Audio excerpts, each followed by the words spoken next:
Now more than ever, America needs its allies, and its allies need America. As hostile actors continue their aggressive, increasingly militarized behaviors, the Biden administration must find ways to stabilize and strengthen its relations with its key strategic partners around the world. Nowhere in the world does this hold truer than the Indo-Pacific. President Joe Biden has made this region as a key focus in his foreign policy agenda, as shown by the administration's recent high-level visits to Asia. To meet the rising security challenges posed by regimes including Russia and China, America's emphasis on the Indo-Pacific is crucial to its safety, as well as its allies. As a retired Lieutenant General of the Republic of Korea Army, ROKA, I welcome the Biden administration's proactive posture towards our region. Key U.S. allies in East Asia, including South Korea, have historically partnered with America to contain threats to the region, and maintaining a robust military alliance between our two countries is essential to achieve our mutual interests of peace in this part of the world. For reasons of interoperability and to maintain the highest quality armed forces, the South Korean military uses U.S. arms to conduct its mission to maintain peace. These include Apache attack helicopters, F-15 and F-16 fighters, and the F-35 stealth fighter. The South Korean Air Force operates 40 F-35s and is planning to acquire 20 more to supplement its capabilities. U.S. Secretary of Defense Lloyd Austin recently visited Seoul and reassured the South Korean government that the United States will continue to deploy strategic assets, including F-35 fighter jets, as deterrence assets against North Korea.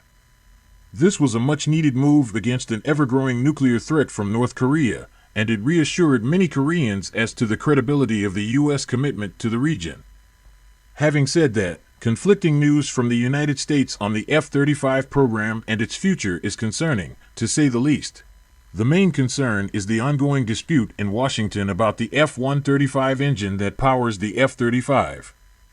There are those in the Pentagon and Congress who have called for an upgrade to the propulsion system, and rightfully so, given the F-35's need for better thrust and vertical lift, but there are also voices calling for a completely new engine system called the Adaptive Engine Transition Program, AETP. Thus far, we have seen hundreds of millions of dollars earmarked for the development of this new engine, and this year is a pivotal year for the future of the F-35 program. The proposed creation of an entirely new engine, compared to upgrading the existing F-135, would greatly burden South Korea and other allies who operate the F-35.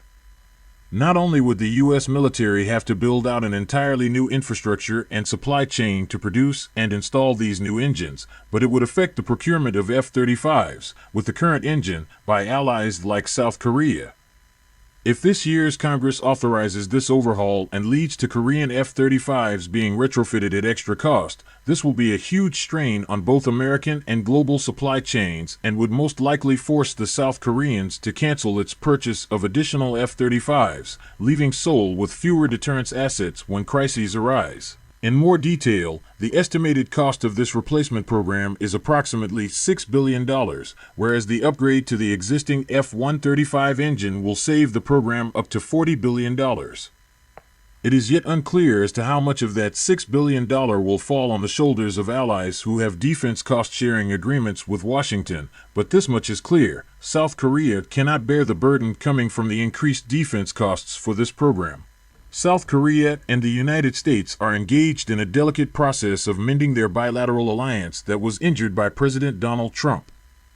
In fact, the former administration strained the relationship by demanding that Seoul pay more for the U.S. military's presence in the region. The last thing both governments need at this moment is another call for Seoul to take on higher defense costs, as it would derail the sensitive process. The F-35 program is not just a matter of domestic politics in Washington. The national security interests of America's most important allies also hinge on the viability of this program. Therefore, the Biden administration must settle this debate on the F-135 engine by focusing on the impact of a replacement program or the benefits of updates to the existing components of the aircraft. It should also consider whether it would be viable to replace the engine in the later future, perhaps with the introduction of sixth-generation fighters. Allies like South Korea deserve timely and cost-effective deterrence measures from Washington, not politicized arrangements that are blind to the ever-changing threats from our common enemies. More importantly, it is in America's best interests to avoid souring relations with its partners by force-feeding expensive and premature defense initiatives. Before the global security environment takes a more dangerous turn, Washington would be wise to strengthen its alliances instead of unsettling them with rushed political projects.